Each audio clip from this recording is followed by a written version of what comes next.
friends, welcome back to the Messed Up Movies Podcast, a podcast celebrating movies and filmmakers that embrace the unhinged, the insane, the outrageous, the off-kilter, and the all-around kind of messed up fun you can't take your eyes off of. I'm your host, Griffey, what's left of him at least, joined as always by my friend, co-host, and man who has a lot of prison disciples. Ooh, Alex Dandino. Friends, let me ask you this. Have you been to prison? No, that's not how the story is. Most of our audience is. We assume most of you are listening in your rec time. That's fine. My friends, it's the time. You go to Patreon, you hit up the Messed Up Movies Podcast for $1, $1 a month, which we've just gotten. Somebody came in for a $1. You get exclusive access to a bunch of cool stuff. We're doing the Black Mirror miniseries right now. So far, it's very choice. We've got our Discord, which Griffey just asked everybody. What was the question you asked yesterday? So we're starting a new YouTube series. We're going to rank the all-time kill list for horror movies. So if you have a memorable horror movie kill, I was asking our patron community, right? We also have a Tales from the Crypt miniseries. You get an exclusive episode every month. We got a lot of fun stuff, guys, over at the Messed Up Movies Podcast Patreon. We're also on all the socials you're on. So, if you like messed up movies, come and find us. We're everywhere. Reels, comments, hearts, whatever, bits, OnlyFans subscriptions, whatever. Nope, we'll be none there. of that. We don't do OnlyFans, but we fucking will. We will. Yeah. We will. Bet your ass we will. Make sure you go to the YouTube Misfit Parade. Subscribe there. You can see our faces. Again, we have some cool series that our producer Heath and I are working up. So we'll have lots of cool stuff over there. MisfitParade.com to keep track of our first feature film we are in production on right now, Mr. Cream Jeans. Hidey Hole! Mm-hmm. It's a good time. All right. We've come to the end of our March Madness curation. Sweaty Mad Men. And this is a top tier sweaty Mad Men movie. Oh, really? Okay, I'm excited to hear the case. Harry Conick Jr. is one of those characters you can smell through the screen. So he definitely, you got the assignment when you picked Copycat, nailed it, right? Would you like to hit us with the pertinent information up top?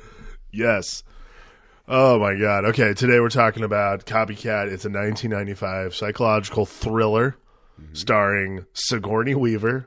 Let me lay out the cast here because this is incredible for being the movie. It's an incredible cast. Soweave, Holly Hunter, Will Patton, Dermot Mulroney, and of course, William McNamara, who's the killer, but the real killer of all, and the one who deserved more screen time than he got, Harry Conick Jr. as this hillbilly, stinky. What does he call himself at the start? A fart knocker. Anyone who refers to themselves as like a loosey-goosey fart knocker, you're in for a hell of a ride. This guy is... how did this guy know college has existed and get onto the campus? There's this pocket between 1992 and probably 1996 where movies were just getting money thrown at them a lot of the time. Scripts were being read. They were like, that's going to make money. So let's just give people money. This is why, this is the top tier conversation I was having. In terms of top tier, I'm not saying this is the most inventive movie I've ever watched. Not even the best movie I've ever watched. But I'm going to tell you, the fact that it got made with the cast that it has is top-level movie-making executive stuff where you're just like, I think we got Sigourney for this. All right, it's a pilot. Let's do it. We got a killer. Run. We've got Sigourney for a week, right? So let's just make her an agoraphobic. Essentially, the story of this movie is a criminal psychologist. Holly Hunter wants to do this, I guess? Yeah. Wait, Holly Hunter too? We'll make this work, dude. Okay, so here's the synopsis. A criminal psychologist who turned agoraphobic after a murder attempt agrees to help two San Fran detectives hunt for a copycat serial killer who intends on making her his next victim. Her being Sigourney Weaver, who plays a criminal psychologist. I will say, it's a pretty cookie cutter kind of 90s thriller, right? I love this era of just this big star, big studio 90s thrillers. I love this genre. I can watch all these movies all the time. These are like the things your mom would pick to watch, and you'd be like, fuck yeah. This is going to be at least a good one. This is like watching a little kid on the floor, like where like you may have a line of blocks, and you're like, can you replace the blocks with other blocks? And they do it perfectly. This is that kind of movie, which I've never had a problem with. And yes, it is a perfect, like... Copycat is an apt title. Absolutely. Yeah. It is a perfect, like, my mom kept me home from school today. I was sick, and this is the movie that they found on TV. Perfect. Absolutely right. Perfect.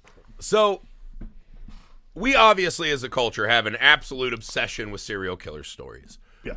What do you make of Copycat's addition to the serial killer oeuvre, right? So, we've got a new killer introduced.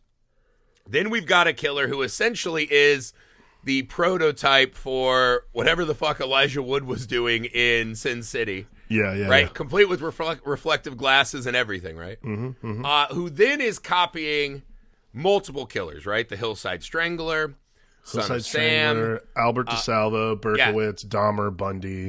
He's going through the list of heavy hitters. I wouldn't say that the Copycat murders utilize the premise in a wonderful way, because we don't see those, like, you know, recreations via another hand of these killers, right? A weird movie like Waxwork, right? But I did think Harry Conick Jr.'s killer was kind of interesting, bizarre. What do you make of this? Where does this kind of rank for you in the grand scheme of our serial killer movies? So this is always one of these outlier serial killer movies to me, because the movie itself is sort of like, if you ever like coming back from summer vacation. I don't know, you guys you grew up in Indiana, so you know this. Summer reading assignments, like you had a novel you had to read over the summer. That was the first thing that got thrown in the trash as soon as I was leaving school. I say this, never read it, not once, but I think knew I did once, and I read The Giver, and I was like, hey, man, this is pretty hardcore for a fucking third grader. Yeah. Like, I don't need that shit all summer. I read The Great Gatsby, and I was like, that was good. And then the next year, they were like, here, read Last of the Mohicans. I'm like, I'm going to pass. Thanks for that. But what I did do is I went and bought the Cliff Notes, which was these books that they used to have at they were yellow, like they literally before ChatGPT could write our homework assignments, we would get these little books called Cliff Notes that would just pull out the most important shit in the book and be like, hey, this would be good to write a paper about. It was like themes, the basic synopsis, like some of the details, even like these books were also like bright yellow with black stripes so they could be caught if you so teachers would be like, nice Cliff Notes guy. It was really specific to you're like either in fuck with fourth kids. grade or you're a construction worker. Yeah. I don't know. So Copycat to me feels like a Cliff Notes book that you got that for serial killers, because here's the thing, and I don't know, watching this, I might have missed it. We never learned Daryl Lee Cullum, which is Harry Conick Jr.'s character. We never learned his MO. Like all these other serial killers have MOs. I don't think we ever learned Daryl Lee Cullum's MO other than his experience trying to murder Sigourney Weaver at the beginning of the movie, which is like his thing.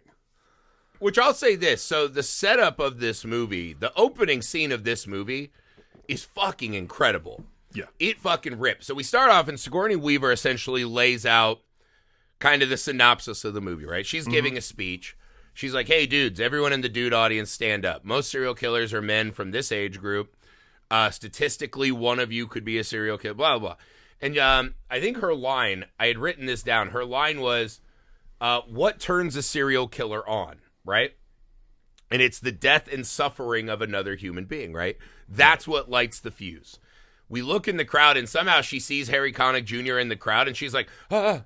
She's like scared, right? He's one of her patients who apparently had gotten out to like take revenge on her. Yeah, yeah. And then somehow he magically disappears. You're like, all right, she's got some PTSD. She's seeing things. She goes to the bathroom with her police productive custody, right? She's going to go fucking, I don't know, what if you have to like take a dump and the police officer's like, well, I got to stand here. We're both going to live in it now. All the stalls are empty except for one stall that has like heels and pretty sizable fucking calves. And he just goes, well, all right. Another dump. Like, this is my life now. I'll live in the stew. Of course, the heels, that's all it took for the clever ruse was just to hike your jeans up and have heels on. That's Harry Conick Jr. When he reaches over the stall is Sigourney starting to bear down, and he fucking wraps that cord around her neck and pulls her up, right? So she's got like one foot on the shitter. The cop comes in, and Harry Conick Jr. jumps him. This scene is fucking rad, and he's, just like, hey, sorry, I'm just a wild little fart knocker. What do you say the two of us have some fun? And you see exactly what she talked about, right? This guy being lit up by the infiltration, the stalking, the making her afraid at the talk, right? It's a really fun scene in the movie. It's a really fun scene for me. But then we see another cop like running in fucking slow-mo, and we get the gist that she makes it out, right? This sets up the other elements. This movie has kind of two elevator pitch elements, right? Which is a serial killer who's a copycat. Yeah. And a criminal psychologist who got too close, right? Is she says, she's like, I'm the fucking muse for all of these guys, these serial killers, right? That's what Sigourney sees herself as. She's like catnip to these guys because she gets them. Mm-hmm. Because of her harrowing experience, she now is a full-on agoraphobic, right? She can't leave the apartment. We see her open the door, and it's like, whoa! It's like Wayne's World, like reality shifting. When she wants to get her newspaper, I was like, maybe it's not that important. Just have someone get it later. Like, get a broom. I don't know. Right. So what do you make of the agoraphobia addition to this, right? We've got Sigourney Weaver, and what do we do? She's not chasing down monsters like we are used to seeing. No. She's being chased. Hiding from she's this been chased reality. To the point where she's like, forget this. She just goes into a room. I like it. I think it's a good, it's a nice, okay, to your point. Of the 6 days they got Sigourney, it's a good thing that they only needed her in like one location the whole time. Just keep rolling! Sigourney, bitch about stuff. We don't have a lot of time. No. You fucking cowards. You brought this into my space. I like the agoraphobe angle. I think it's an interesting... Again, like, this movie does things that are pretty cookie cutter, like in terms of plot, like in terms of plotting. There are pieces that are nice deviations, though, like this, which I think is cool. Like, yeah... I wouldn't fucking leave my house if I literally got strung up in a toilet while I was trying to pinch one off. Like, there's nothing fun about that. So, yeah, I'm going to stay in my safe house where I can go to the bathroom where no one's going to touch me. Yeah, I got yanked up by a serial killer and had to do a Red Bull dive from space dump. Yeah. Like, unbelievable. This is terrifying. Okay. I think here's the problem, though. This sets up, we'll set up, like, what becomes kind of the issue with the movie. Is there's a bit of a log jamming effect of all of these many fucking storylines that need oxygen to keep existing.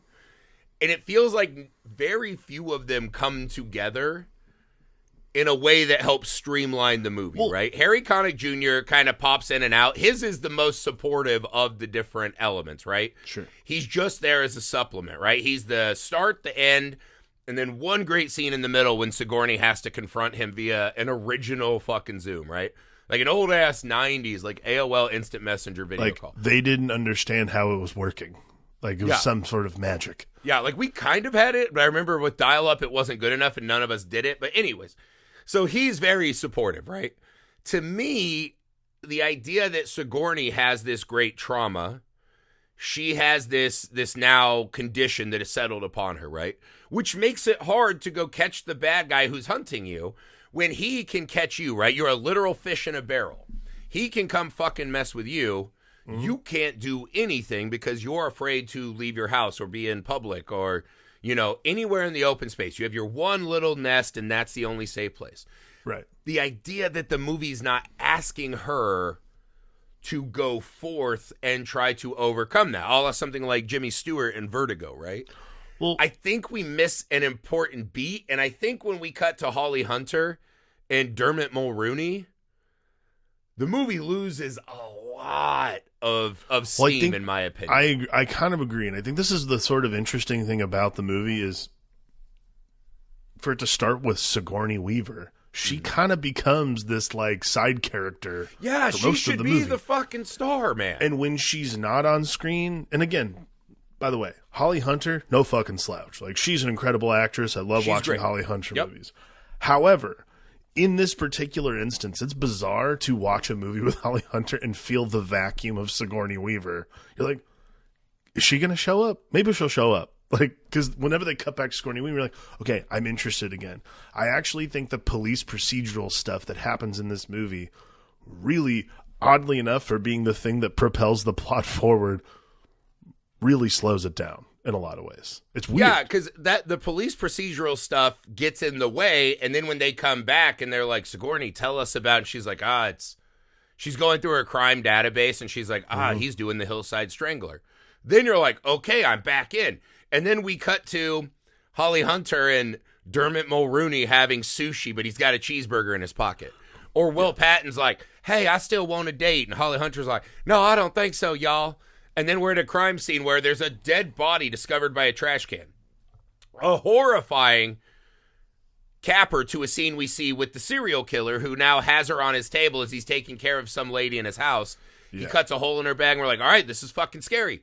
But we don't get enough serial killer. We don't really talk about the body as if it's a real fucking person who should be, we should feel the tragedy of this. We then just cut to Mulroney and Patton like pushing each other like, hey pal. And they're like trying to get Holly Hunter. And I was like, what are we doing? And what it should have been to me, right, is it's like, because Holly Hunter's filling this essentially like Jodie Foster in Silence of the Lambs role, right? She's going to get information by this other person who's closer to the crimes, right? So those two together have great scenes, right? Like at the end when she brings the letter and they're going to call, the dude in prison. Like those are great moments of her trying to explain, you're a cop and you're hunting evil. This is different than what you're used to, right? This isn't a crime of passion. This is not a robbery. This is something completely different and more abhorrent than you're used to. Right. And we have to fucking sink into these mindsets or else we'll never be able to catch this person. So if it were me, the first and most obvious thing this movie could have done, and this is the problem with doing kind of these cookie cutter like re-amalgamations, you just sweep Mulroney, the captain, Will Patton, you sweep their asses out of this movie, and every scene is Holly Hunter and Sigourney Weaver, or Holly Hunter going and tracking down the guy with Sigourney Weaver in the headset, like they could have stolen from The Bone Collector, which I think came out after this, right? Like when Denzel is like bedridden and he's like talking, her through the crime scenes. Those two's connection is the movie we want to be watching. We want to spend time with serial killers and Sigourney Weaver, and we get a lot of kind of boring cop stuff that just doesn't utilize serial killers at all to me. Yeah, I think that's yeah. Like I think again, it's just it's 1995. We're making a movie about serial killers. You're like, oh, but like we want to make it for. It's just one of those things that reeks of like you want to make it for everyone. So everyone like you want to give it the best chance of making the most amount of money. You're like, yeah, a serial killer movie, really? Like it's not like they went into Silence of the Lambs and like this is gonna make a mint.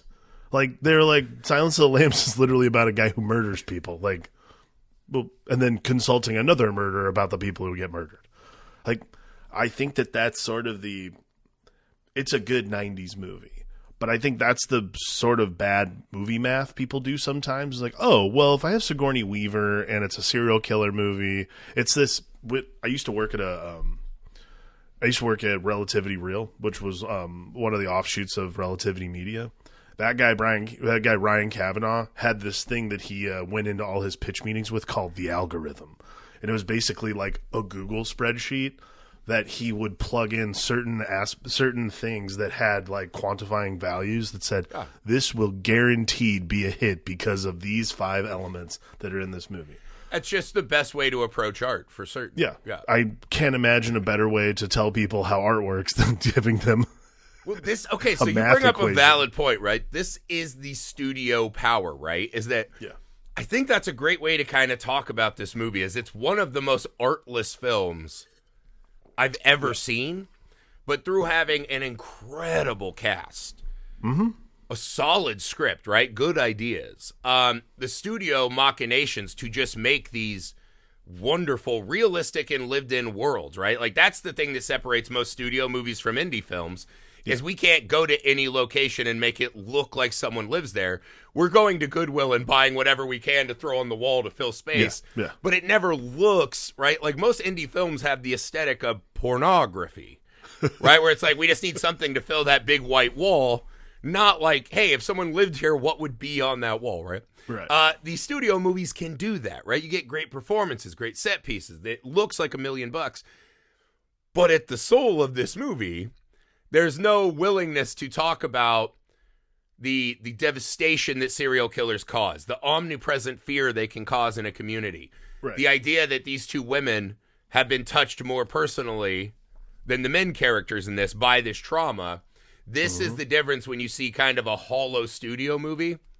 It can still be a great and fun movie because of the power and the money behind it. But this movie at its very core is pretty vacuous, to say the least. It's pretty seedless. I think that, like,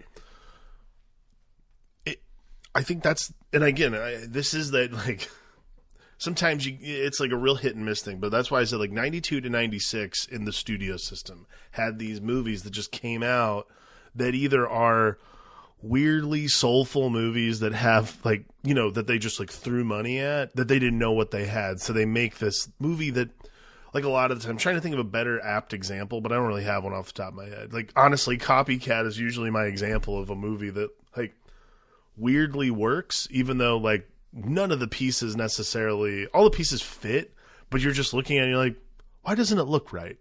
Well, like, I think it's that's lacking that thing of, like, let's say Fincher 7, right? It's That's missing exactly that, what I'm that thinking art, that life, that vibrance. That's what it is. Even You're just though like, there's on something paper kinda these missing. are pretty similar tales. No, and they're good. They're That's good the pieces. Like, difference. this is a good piece. Yeah, like, I think that, again, it's a big studio movie.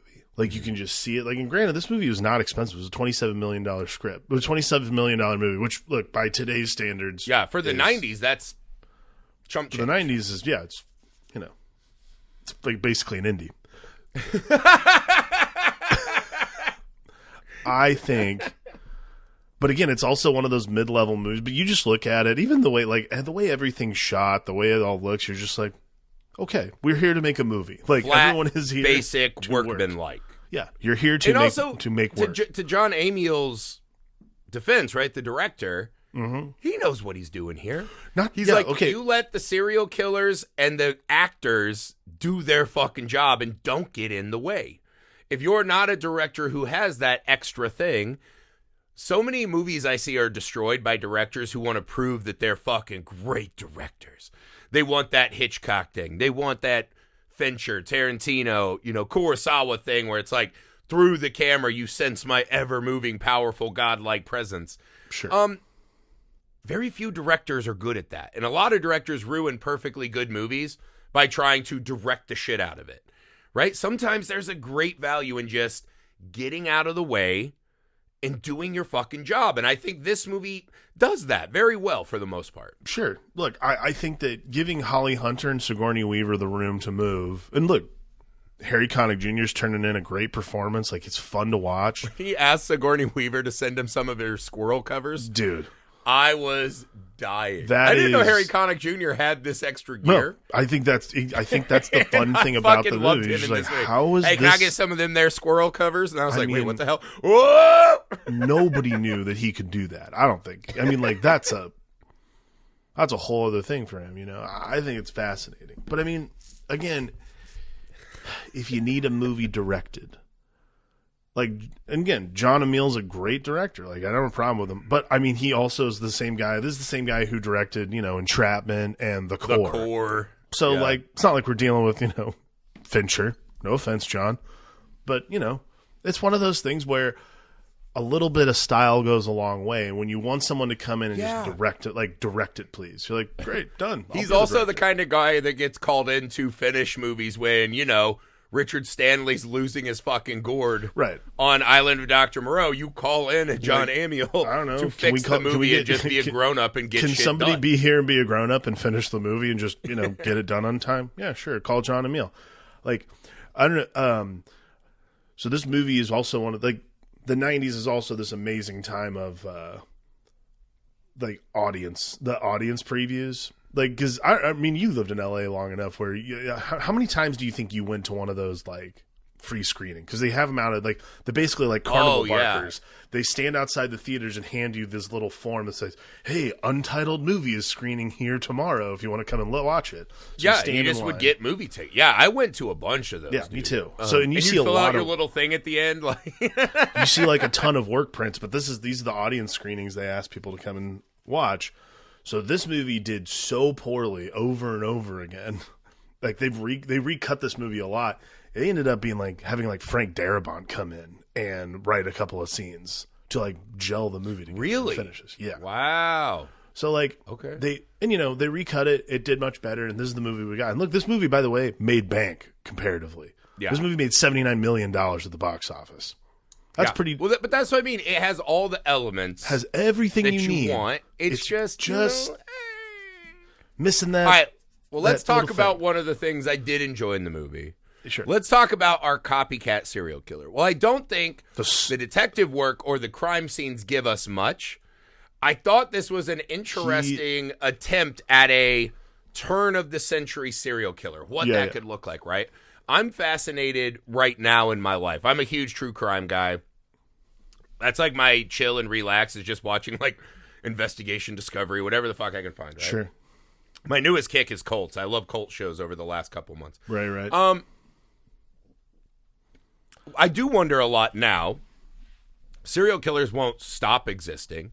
Serial killers didn't start in the 70s with the highway system, right? It might have made them easier. Mm-hmm. We had more media to proliferate their stories, this, that, and the other. Sure. This has always been a thing that's existed in our history, right? We just had maybe different names for it or didn't recognize the psychology and the sickness of these people, right? Right. These people still have to exist somewhere in the world. Mm-hmm. How do you do serial killings in a modern world where everyone has a phone? Everything's recorded. Every transaction, right? With your credit card and this and that. In a more digital and information-full world, how do you hide and get away with this? This was maybe 15 to 20 years too early to fully address that. But we do get some fun things, right? Like he's spying on the hippie. He's spying on the woman running. Yeah. And then he's sending these like weird little, I mean, what today we would just call TikToks with filters. Yeah, to Sigourney Weaver about like, hey, here's a hippie. Oh, her face is a skull. Ah! Yeah. Right? Those of us of the old internet, you will recognize these kind of things. I thought it was fun how he was kind of playing cat and mouse with her, right? As she's playing, chess online, right? He is sending her these informations, right? And then they can't get it back because it's encrypted. You can't record it. Yeah. I thought there was an attempt at what does the modern serial killer look like? The fanboy serial killer who is a technologically sophisticated killer. Again, way too early because the internet wasn't like that at this period. Right.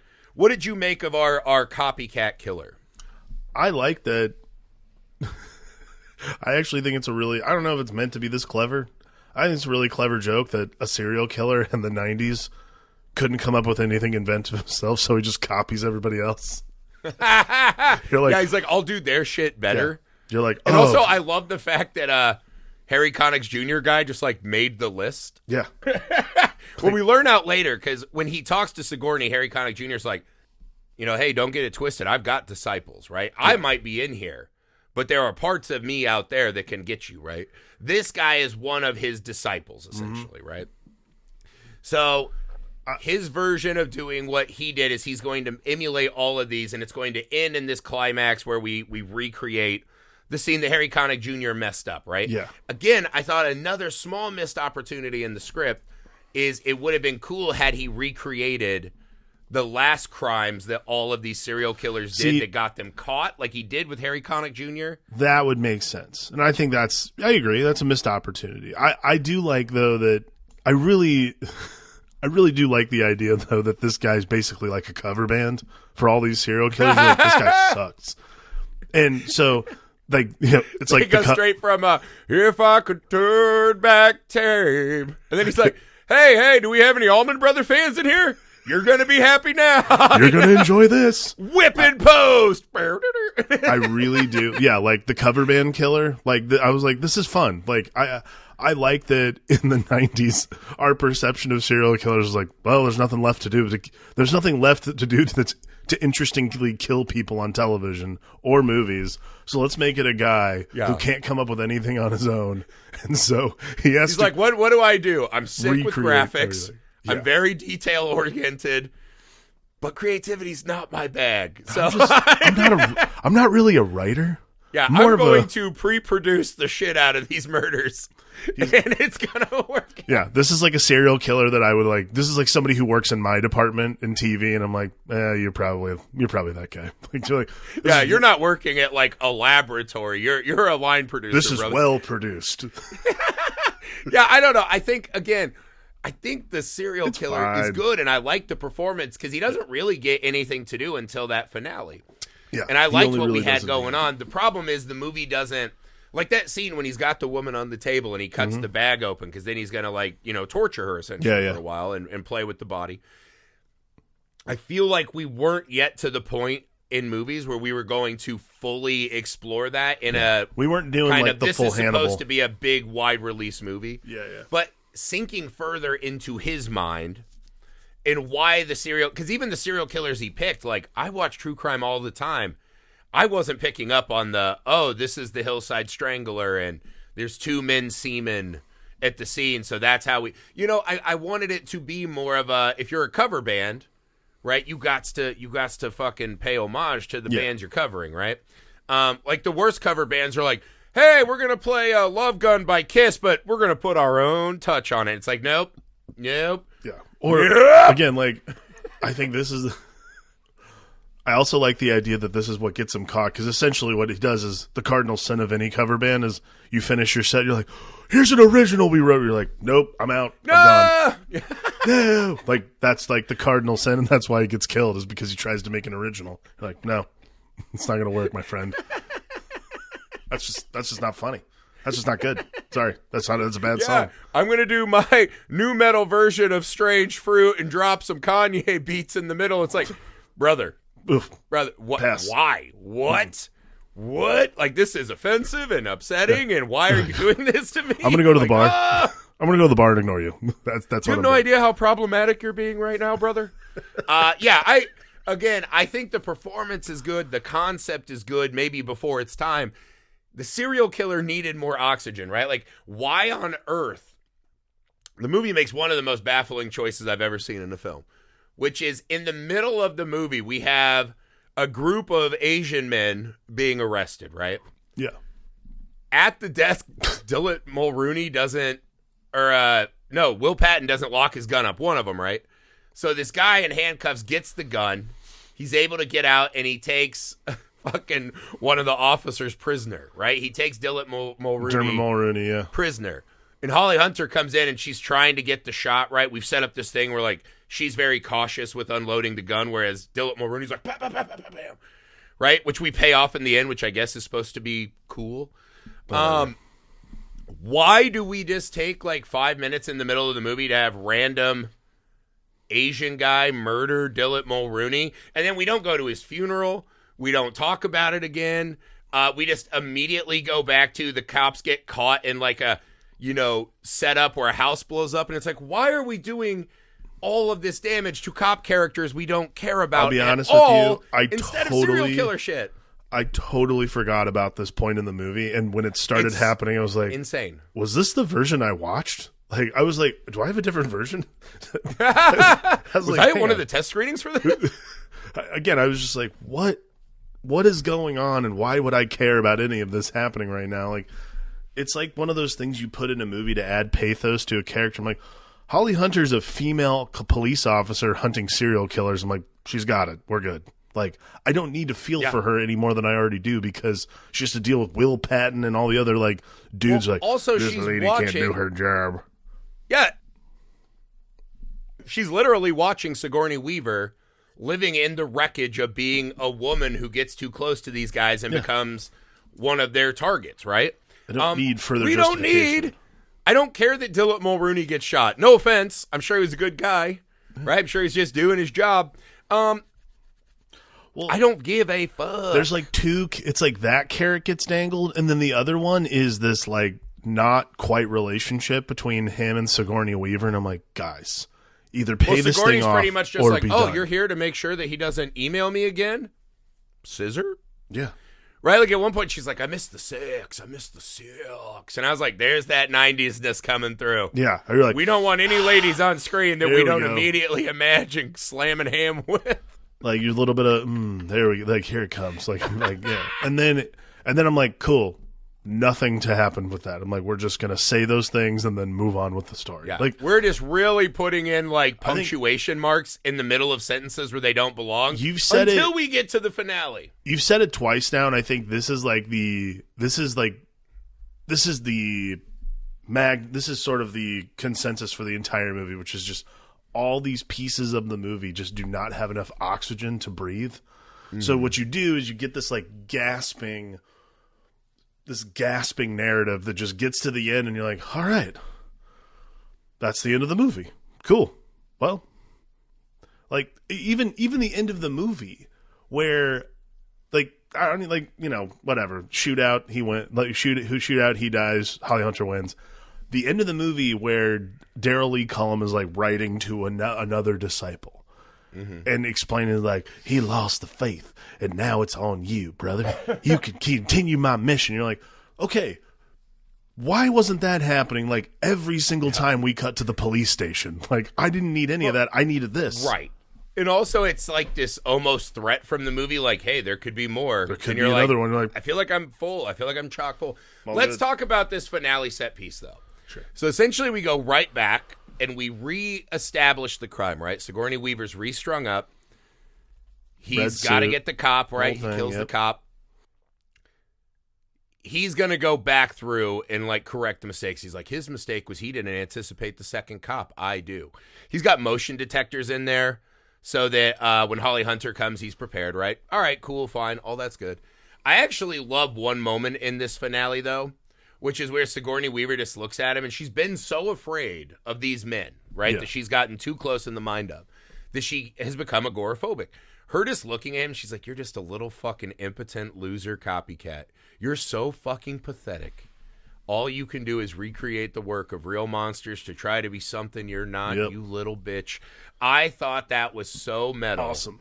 It was awesome. And then the moment when he's, like, attacking Holly Hunter, right, he shoots her, and she's like, you know what? I'll fix this. I'll throw myself off the toilet and risk hanging myself to death just to fuck up his plan. I thought in a weird way the movie doesn't let it breathe enough to kind of be in the headspace of what Sigourney Weaver is doing by reclaiming this power. I thought it was really good, though. I really enjoyed that element of now she's in a scene. It's like reliving a nightmare, but you go in on purpose, right? Like waking dreams or whatever they say, like in therapy, where you go back in and you change the thing that is scaring you or haunting you. Yeah. I thought that was such a cool idea that kind of is just, it's just, this whole movie's just floaters, right? I think of this movie as like, it's in a beautiful fish tank. You put some fish food in, you kind of watch it sink down. Yeah. You're like, I don't know what they'll eat, what they won't. A lot of it's just going to sit on the bottom and be part of this now. But, also some of it is sustenance, right? For my little aquatic body. Yeah. I thought this idea was really fucking strong. I agree. And even if it wasn't, as explored as it could have been, I loved it. I thought that was a great place to find ourselves at the end of the film. I mean, look, it's a fun set piece. I don't have a problem with any of the things I was presented. I think it just all, like we've been saying, just all needed a little more juice. Like, it just feels like it's a Diet Coke and you want the real sugar. And you're like, all right, cool. Yeah, that's true. Because, again, it's one of those movies, and this is an issue with a lot of movies in third acts, is we always know how it's going to go. There's no world where Sigourney Weaver dies in this kind of a movie, right? It's not a bold enough movie for that to happen. Right.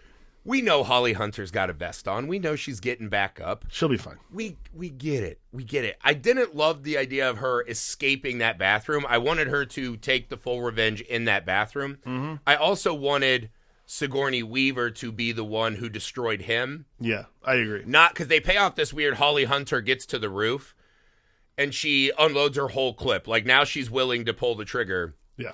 In a way she maybe wasn't at the target range and when her partner was got. I wanted... Also, Dermot Mulroney if a guy gets shot who has a gun to your head and you're holding donuts, which I just thought was fucking hilarious. That's just classic, like, set deck. Like, what do we got? Donuts? Donuts? All right. It's like, nailed it. They're cops.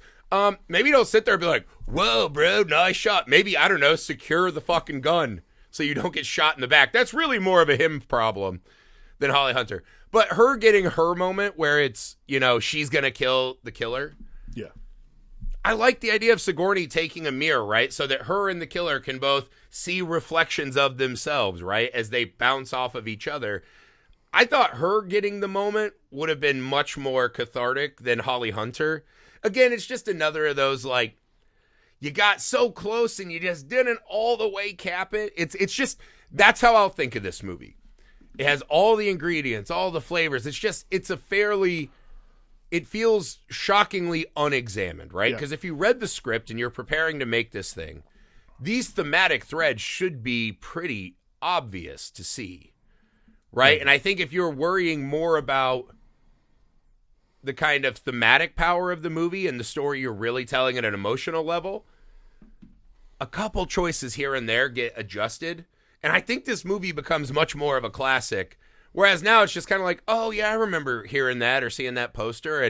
Or you find it because you're back on Sigourney Weaver's IMDb. And you're just like, oh, it was a movie. It's not a bad movie. It's shockingly unexamined is kind of what I would say. I'll leave you with this. This is why this movie is entertaining. This is why this movie is special to me. I've seen this movie a lot. Here's why. When I was in high school, I worked at a tux shop, like doing wedding and prom tuxedos and shit. It was like we had an old TV in there and it had a VHS. We had 3 tapes that were there. One was an instructional video for how to work at the store. One was Father of the Bride. And the third one was Copycat. Inexplicably Copycat. Couldn't tell you why. Sometimes life just gives. I never wanted to watch Father of the Bride less. So whenever it was like not a busy day, I would throw on Copycat and watch Copycat waiting for like customers to come in. And enough times, finally at one point, one of the district managers walked in while I was watching Copycat and like, what are you watching? I'm like, oh, I don't know. It was a movie that was here. Didn't get fired, but I was told. But the next day, the Copycat tape was gone. I love the idea that the guy before you is like, I'm so sick of fucking Father of the Bride. Copycat. I'm going to go on a rampage. And Copycat was like his little manifesto. And then he inflicted it upon you.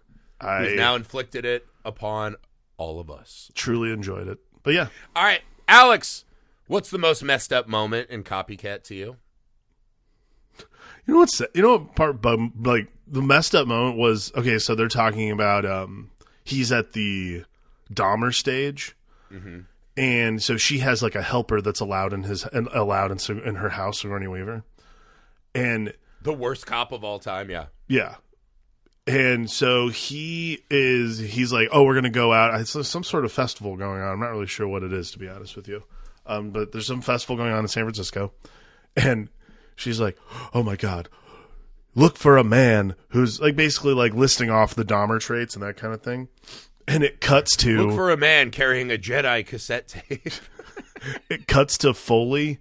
It cuts to the guy, the killer, beating the shit out of her, specifically choosing her helper, beating the shit out of him, and I think the cut. Oh yeah, not the cop, Albert. Yeah, Albert, her friend and helper. Yeah. The cut to the scene where he's like killing him is so stark, and he's just like in an alley beating the shit out of him and holding a bag over him. Like, Jesus Christ.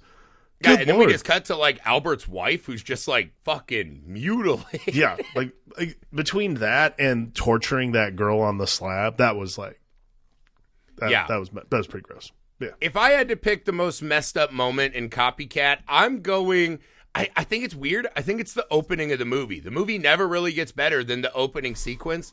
The idea that you're a criminologist talking about these men, you should recognize them, you should know their habits, and you can still get jumped while you're taking a dump in the ladies' room because a man just finds size 14 heels.